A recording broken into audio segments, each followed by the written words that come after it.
Magsisimula tayo sa katana. Makita nyo naman gaano kaganda. Siyempre, sa mga may hilig ng katana, bagay ito para sa inyo. Regalo nyo sa inyo. Nagtapas ko na. Gusto kong tanong sa price, siyempre.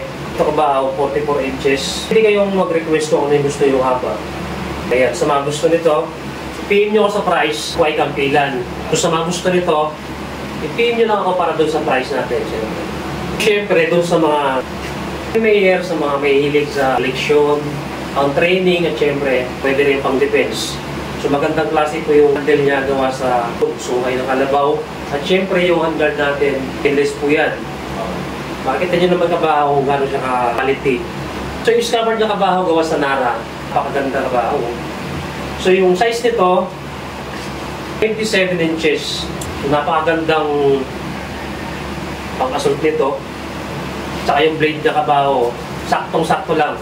Dapat talagang sakto lang siya kabahaw. Tingin nyo lang ako sa price. Pag-uusapan natin yan, siyempre. Napakaganda. Ito yung nakapost ko na brace. So, 29 inches. Ito yung blade na kabahaw. Kaya sa may yan po. Hindi na kabahaw, gawa sa sungay ng kalabaw, syempre. Yung dulo niya, stainless po yan. Talagang hindi siya kakalawangin. Kaya, mahugani. Ayan, napakaganda. So, yung price nito, syempre, PM nyo ako, mga gusto. Pag-usapan natin yung presyo.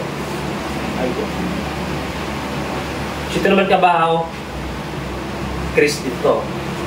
So, ganun din yung haba niya, 29 inches, ayan. Handle niya, ayan ang ganda oh.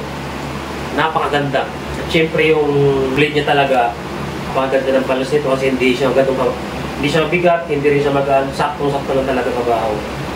Ayan oh. Ito naman, talibong. Syempre, yung handle niya gawa sungay, syempre yung handguard niya gawa sa stainless, at yung kaluban niya kabahaw, ganun din kabahaw. Tingnan natin yung blade. Yun o. Napakaganda kabahaw ito. Sakto-sakto lang yung laki. Ayan. Yung haba niya kabahaw, 27. I-in nyo lang ako sa presyo. So ito yung next, pang sukbit, pang display, collection, pang self-defense, ginunting to kabahaw. Oh, napakaganda. Ito ay 19 inches. Siyempre, yung handguard niya, yung support natin, gawa sa stainless, at siyempre yung handle niya, gawa sa sungay ng kalabaw. So, napakaganda. Ito kabahaw, yung scabbard niya, gawa sa kamagong. Matibay talaga. So, sa mga gusto, i-PM nyo lang ako sa presyo. So, sa mga nakaka-alam nito, ito ay palakol. So, kung makikita nyo kabahaw, talagang takal niya, simula sa blade, sa talim, hanggang dito, solido. Napakaganda ng design. Ayan. May pin po yan. Pwede pang true to.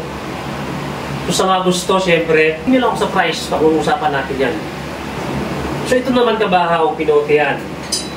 Ito ay 17 inches, syempre. Ito yung blade. Ayan, o.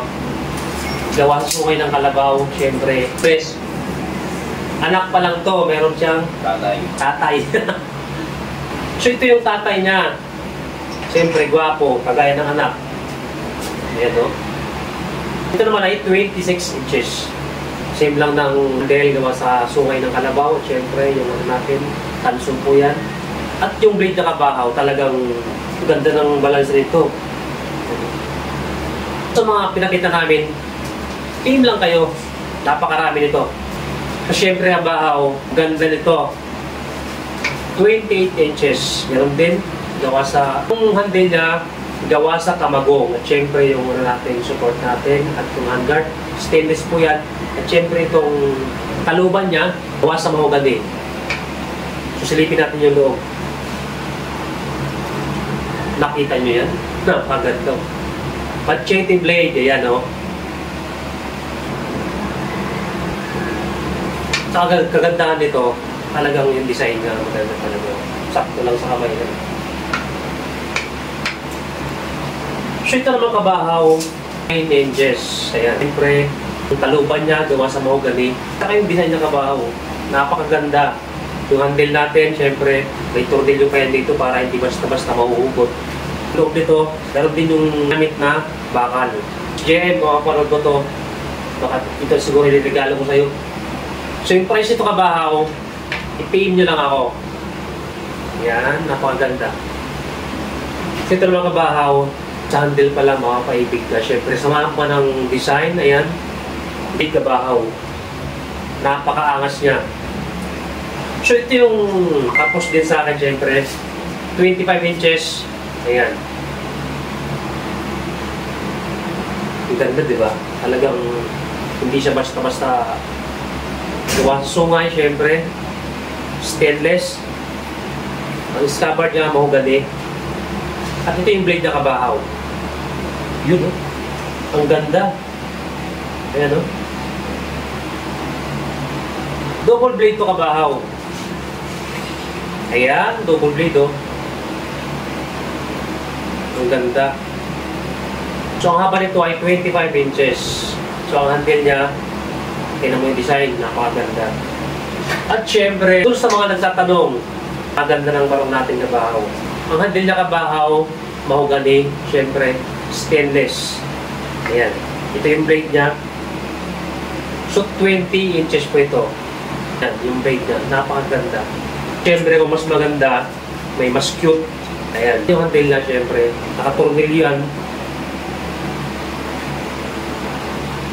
Ang angas nito. Ayan. At syempre, hook ray kabahaw. Yung kaluban niya gawa sa mahogany at syempre samahan ng magila na disenyo. Ito po ay talagang hinulma. Stainless po ito. At syempre yung kahoy natin na nasa gitna, yung may groove, gawa po sa tamagong yan. At syempre yung handguard natin, gawa sa stainless. Silipin natin yung blade. Yun, oh. Ito yung madalas yung tinatanong sa akin. Hook ray. Ito talaga. Ang haba nito ay 21 inches. So, i-pin nyo para doon sa mga presyo natin. So, syempre sa mga hilig na ng ratan, kamagong, bahay, ito na yung bahay na napakadabis kabahaw. Kasi mapagkakamalan mo to na wala blade. Diba? Ayan, o.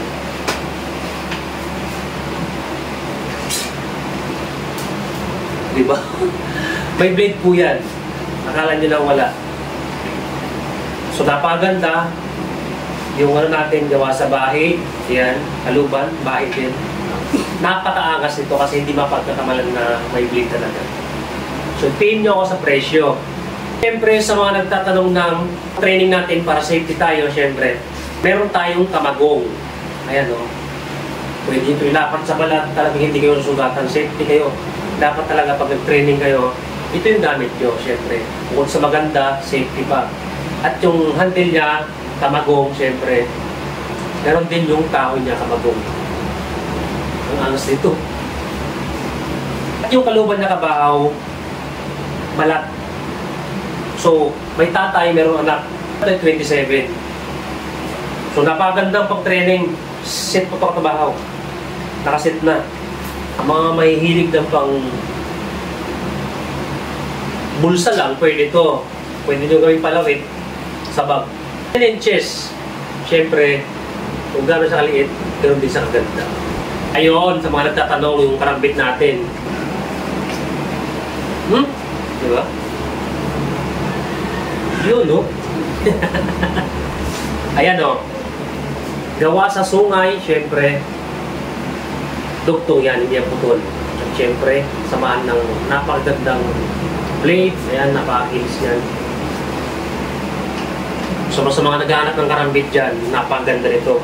Pang training, pang self-defense. Siyempre, pwede yung palaminate para hindi masira.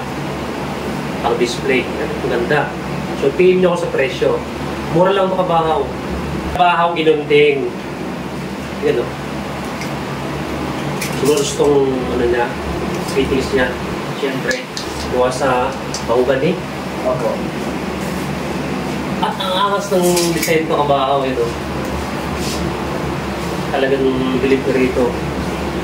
Yan talaga. Sakto yung balance niya talaga. Ito. Haba nito ay 29 inches. Ayan. Ang ganda. Makapaisig ka talaga dito. Ito kabahaw. Napakaangas.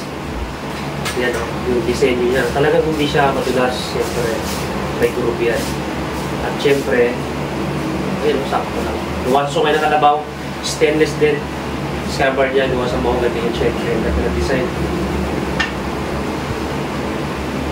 Yun, no? Diba?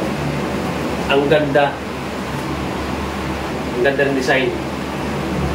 At syempre yung nating kabahaw, talagang pangmalakasan. So napapanood nyo lang to sa mga palabas pero meron dito sa Pilipinas. Dito ginagawa to kabahaw. Ang tawag nito ay Bijival, yan. Ang haba nito ay 40 inches. So organized na yung kabahaw. Syempre yung scabbard niya, nakabalot po yan ng... At ito kabahaw, double blade po ito. Ayan, no? Kung napapanood nyo yung Spartan, ito yun. Ang ganda. Sabi sa'yo, hindi magbabayad ng utang kasi pag itong hawak mo, malamang ijikas mo na lang, sir. Ang ganda nito. So sa kalaman nyo kabahaw, customize po kami ng mga disenyo, iba't ibang klase ng disenyo. Ano mga disenyo yan? Kayang-kaya gawin niya kabahaw. Basta pag-send lang kayo ng gabayan natin na picture, siyempre design, sarili yung gusto, sukat, haba, at yung design, siyempre.